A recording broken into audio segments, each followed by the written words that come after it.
many of our people have strayed into alien religions, those of the Bible and the Quran, and remain mentally asleep, blind, deaf, and dumb, living by the fictions and legends taught by extraterrestrials about their own dead ancestors. True mental liberation reminds us that, long before Caucasoids, Greeks, Romans, and Arabs recklessly labeled us Negroes, we were known as Nubians. Over time, through mixing with Arabs in Northeast Africa who accepted those alien religions, our original identity was eroded. The term Nubian itself reveals our true heritage. It derives from Nabat, meaning gold, the chemical symbol O79. Born with the Big Bang, the sun is our parent, and so we became known as the Gold Ones. Dialect shifts turned Nabat into Batu and Nabat, then Napatan, with the letters B and P often swapping. Ancient authors called us Ethiopians, yet they still recognized our connection to the solar essence, Ether Utopia, the shining children of the sun. Our tightly coiled hair, often derogatorily called kinky or nappy, is actually a physical manifestation of our solar heat genes, an internal solar plexus that curls the strands. When our bloodlines mixed with Asiatic, Dravidian, and Caucasus peoples, those solar heat genes weakened, cooling the heat that creates tight curls. This progressive cooling shows up most in people whose hair relaxes toward a fur-like texture. Modern Ethiopians, for instance, often display this mixture's effect. You can even see it mirrored in India's caste system. The darkest-skinned untouchables, the original Dravidians, carry the strongest solar heat genes. Their descendants are darker than the lighter-skinned castes that came later. In Dimensional Shift, we learn of the 9 ether, 8 ether, and 7 ether levels, divine ranges of spiritual energy.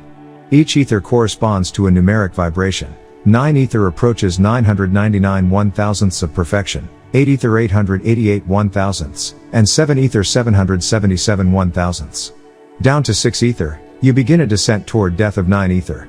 Thus, someone with 7 ether hair still belongs within the divine range, though closer to material manifestation. When it comes to the lore of vampires in movies versus legend, we see a deliberate shift in the rules.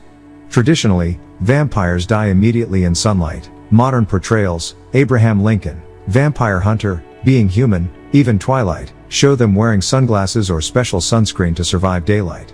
In our teachings, cinema is used to convey lessons. Changing vampire lore through film is a way to reshape public perception. The term vampire actually stems from the Vulcan Empire, whose warriors once inhabited Maldek, also called Balkan, a planet that collided disastrously with Nibiru, our mothership, 24 billion years ago. That planet's inhabitants, reptilian warmongers, were hostile to our ancestors. Over time, negative descriptions of those reptilians fused with European folklore, producing the monster vampire stereotype. Our solar system itself bears their mark. When the four winds, magnetically propelled ships, of the Ninga fleet attacked Nibiru, one, called the North Wind, struck Tiwawat, our early Earth, splitting it in two. The debris from that second impact formed the asteroid belt. The east wind gouged a hole that later became our central sun or core, the west wind hollowed out the inner chamber, 600 miles in circumference, and the south wind carved out the Grand Canyon, flinging off the moon, which was captured by Earth's gravity. Vampires' craving for blood is less Hollywood sensationalism and more a matter of physiology. They are 60s of beings, lower in the cosmic hierarchy, and subsist on spiritual energy contained in the blood of higher beings. That is why historic figures like Queen Elizabeth I, herself said to be a hemophiliac, constantly needed transfusions, and why vampires are shown eating raw or rare meat. The fresher the blood, the stronger the spiritual energy they absorb. This need explains their feral aggression, much like how athletes eat steaks to boost performance. Though vampires are extraterrestrials, they look humanoid because the humanoid form is common throughout our galaxy, in the Orion constellation, the Sirius system, and beyond. After interbreeding with Earth's original peoples, they now bear our same general form, though with subtle differences in skin tone or stature. In this way, their appearance closely mirrors ours, even as their origins remain alien. When people ask who's really behind these viral Illuminati videos, why Beyoncé gets mentioned, why viewers are told she's invoking dark forces, they're tapping into a centuries-old pattern of fear and distraction. The word Illuminati itself means those who bring light, and light in and of itself is neither good nor evil. Its moral quality depends entirely on the intention of the one wielding it. Think of a police officer at night shining a spotlight in your eyes. That light isn't meant to comfort you, but to blind you to what's happening just beyond its glare. Similarly, media creators who drop ominous symbols or highlight ritualistic dance moves use this light to obscure their true purpose, distracting us from our own power in history. Meanwhile, teachers and truth seekers, what some call the other Illuminati, shine light to illuminate knowledge and awaken people to their own potential. They point out that the same audiences terrified by televised rituals rarely question the ritual of communion in church, eating flesh and drinking blood every Sunday. They explain that numbers like 9, touted as evidence of some secret homage, are in fact symbols of divine perfection. 9's unique mathematical property of returning to itself under multiplication makes it a sacred sign of completeness. When critics panic over Beyoncé's entourage of 9 dancers, they reveal a misunderstanding. If such symbolism comes from those bent on domination, it serves only to distract, but if it comes from teachers who wish to uplift, it guides us toward self-knowledge. This dynamic extends far beyond pop culture into geopolitics.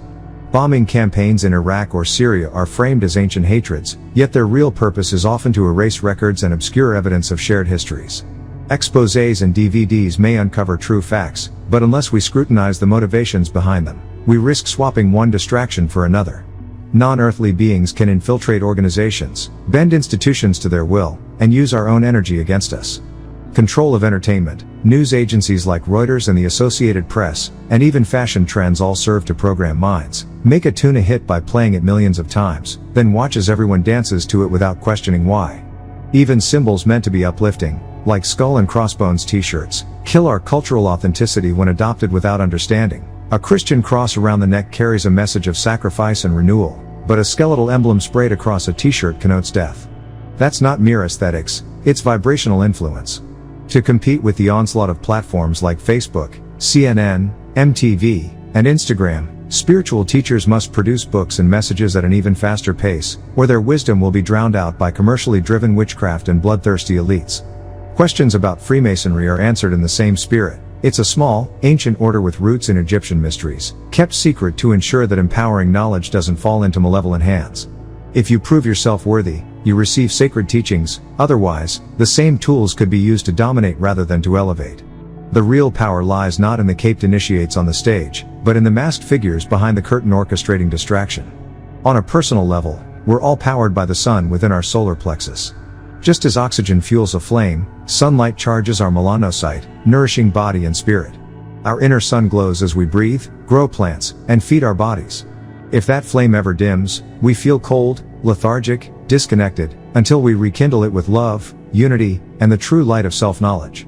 When even the master teacher, whom some call Baba Yanun, was imprisoned, it wasn't a sign of failure but a test. His confinement mirrors our own. Until we unite in love and free him, we remain bound by ignorance. Jesus, too, was jailed. The Supreme Son of God endured chains to teach us that true freedom comes not from external power, but from collective awakening.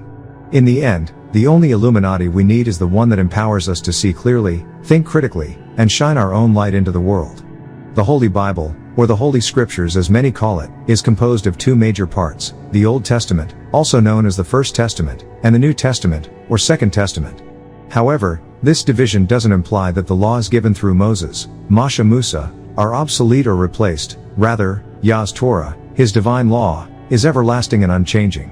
A powerful illustration of this enduring distinction is found in Psalm 110:1, where the word Lord appears twice. In English, it may look like the same word, differentiated only by capitalization, but in the original Semitic language, Hebrew, there are no capital letters. The first Lord, in all caps, refers to Yahu, the existing one, the living one, YHWH, pronounced Yahu or Yahweh, and the second Lord, with just the initial capitalized, is Adonai, meaning master. This is crucial, because in Semitic languages, the context and root words convey vastly different meanings despite similar English renderings. Psalm 110:1 reads, "The Lord said unto my Lord, Sit thou at my right hand, until I make thine enemies thy footstool." In Hebrew, this would be Yahu, YHWH, said unto Adonai, Master.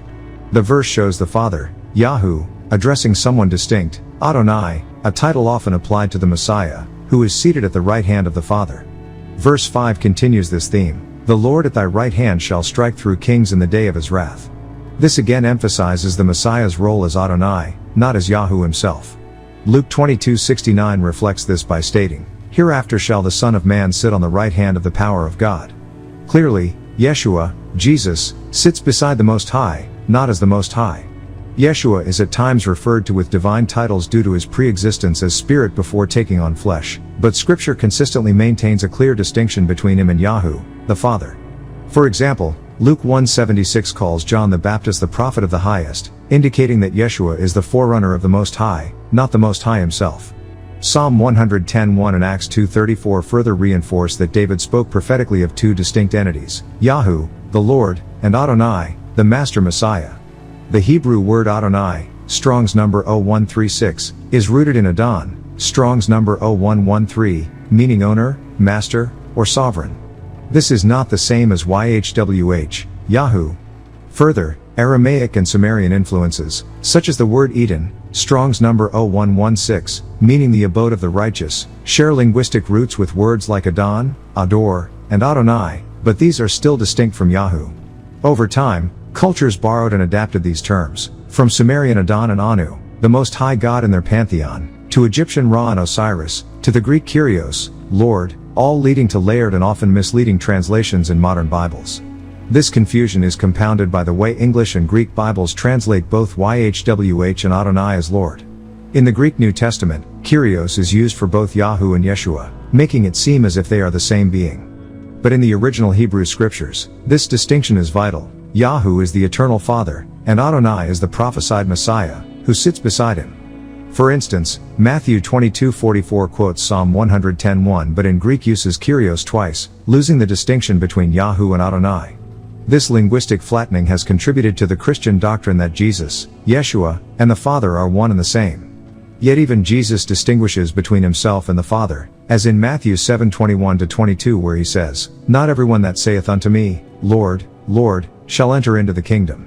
Again, the word Kyrios is used for both speaker and referent, but clearly Jesus is referring to the will of the Father, not himself. Matthew 4:10 and 4-7 quote Deuteronomy directly, stating thou shalt worship the Lord, Kyrios/Yahoo, thy God, Theos/Elohim, and him only shalt thou serve. In John 6:33-34, Jesus again distinguishes himself from God by saying, the bread of God, Theos/Elohim, is he who comes down from heaven. And the people reply, Lord, Kyrios, give us this bread always. Jesus responds, I am the bread of life, again indicating his divine mission and role, not his equivalence with the Father. The Greek word Kyrios, used across the New Testament, was already a common term for deities in Greco-Roman culture. It was also used for false gods such as Baal, or Baal, the Phoenician and Canaanite deity. Baal means Lord or Master, Strong's number 01168, and was adopted into various cultures and religions, leading to confusion. Baal appears as the wicked one in scriptures such as 2 Corinthians 6:15, what concord hath Christ with Belial? Belial being another form of Baal. In places like Leviticus 18:21 and Jeremiah 32:35, Baal is associated with detestable practices, including child sacrifice. Despite its dark associations, the name Baal still means Lord, husband, or landowner and is used in the Hebrew Bible with different connotations. In Revelation 21:2, Yeshua is referred to as a husband, linking him linguistically to Baal, though not in the negative sense. However, this overlap of terminology helps explain how misunderstandings arise, particularly when translated texts do not preserve these vital distinctions. The Sumerians, Babylonians, and later Greeks had their own scriptures and deities long before the Bible was compiled, the Enuma Elish, the Epic of Gilgamesh, and more. Their gods, Anu, Enlil, Ishtar, Inanna, and Tammuz, formed a divine hierarchy which later cultures adopted and syncretized. For example, Tammuz, the Sumerian sprout of life, appears in Ezekiel 8:14, where Israelite women are seen mourning for him at the temple, evidence of cross-cultural religious influence.